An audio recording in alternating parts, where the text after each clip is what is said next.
Welcome to morning మన్నా. నేటి వాక్య దర్శనం కొరకు ద్వితీయోపదేశ కాండం 20 అధ్యాయం 4వ వచనం.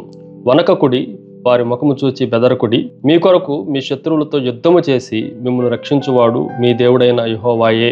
మరొకసారి ఇశ్రాయేలు ప్రజలందరి పట్ల దేవుడు కలిగి ఉన్న అద్భుతమైన 4 ప్రమాణ సత్యాలు ఈ ఉదయకాల సమయంలో మనం గ్రహించాలి. ఇట్ ఈజ్ ఎ హోప్, నిరీక్షణ. వనకకుడి, వారి ముఖము చూసి బెదరకుడి అన్న మాటను మనం జాగ్రత్తగా ఆలోచన చేస్తే, ఇశ్రాయేలు ప్రజలు శత్రువుల పట్ల భయంకరమైన యుద్ధాలలో అనేకమైన పరిస్థితులు గుండా వాళ్ళు వెళ్తున్నప్పుడు, అనేక పరిస్థితులకి భయపడి బెదిరిపోయిన పరిస్థితుల్లో దేవుడు వారికి ఇస్తున్న ఆశ, నిరీక్షణ, దేవుని పైన ఆధారపడటం మనం నేర్చుకోవాలి. కొన్నిసార్లు మనము ఒంటరి వారం కాదు అన్నప్పుడు దేవుని పైన ఆధారపడటానికి అవకాశాలు మెండుగా ఉంటాయి. ఈ వాక్యాన్ని మనం జాగ్రత్తగా ఆలోచన చేస్తే, మన ఆధ్యాత్మిక, భావోద్వేగ, మానసికమైన పరిస్థితుల్లో మనకు ఒక ఆశ కలగాలి అని అంటే అదేదో మనలో ఉన్న బలంను బట్టి మనకు నిరీక్షణ లేదు కాదు, మన పక్షముగా ఉన్న దేవుణ్ణి బట్టి మనకు ఆ ఆశ కలిగింది అన్న సత్యాన్ని ఈ ఉదయకాల సమయంలో మనం గ్రహించాలి. రెండో విషయాన్ని మీకు జ్ఞాపకం చేస్తాను. It is a help. మీ కొరకు మీ శత్రువులతో యుద్ధం చేసి, ఈ మాటను కూడా మనం జాగ్రత్తగా ఆలోచన చేస్తే, ఆయన దూరంగా ఉండి మనల్ని చూసి పరిశీలించేవాడు కాదు.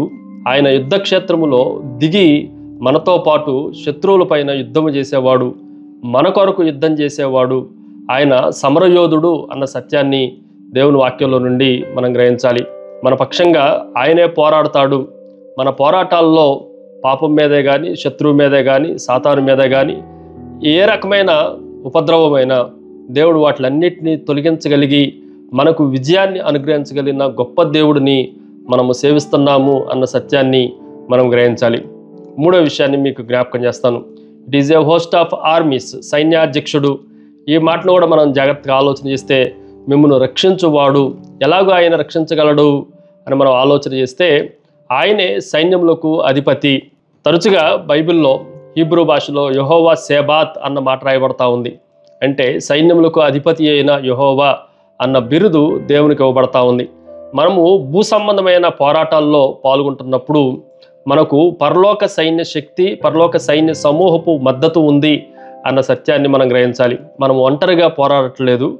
మన పక్షంగా మనకు మద్దతు ఇవ్వటానికి పరలోక సైన్యము సిద్ధంగా ఉంది.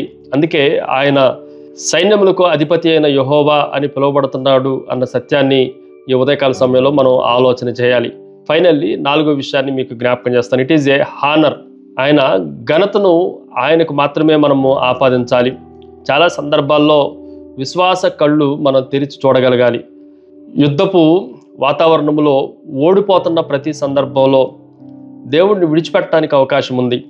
కానీ గెలుపొందుతున్న ప్రతి సందర్భంలో, అది ఎలీషా చుట్టూ ఉన్న అగ్ని రథాలు, అగ్ని గుర్రాలు, వీటిలన్నిటిని మనం జాగ్రత్తగా ఆలోచన చేస్తే, ఆ కళ్ళు తెరవబడినంత వరకు ఆ సేవకుడు అపజయపు తార్కాణంలోనే ఉన్నట్లుగా, అపజయపు ఊహల్లోనే ఉన్నట్లుగా మనం ఆలోచన చేయొచ్చు.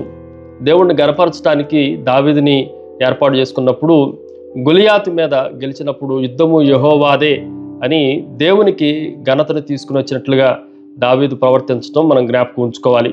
ప్రార్థన. మా యుద్ధాలన్నిటిలో మమ్మల్ని గెలిపిస్తున్న మీకు వందనాలు, స్తుతులు చెల్లిస్తూ యేసు నామమున అడిగి వేడుకొంచున్నాం తండ్రి. ఆమెన్. God bless you.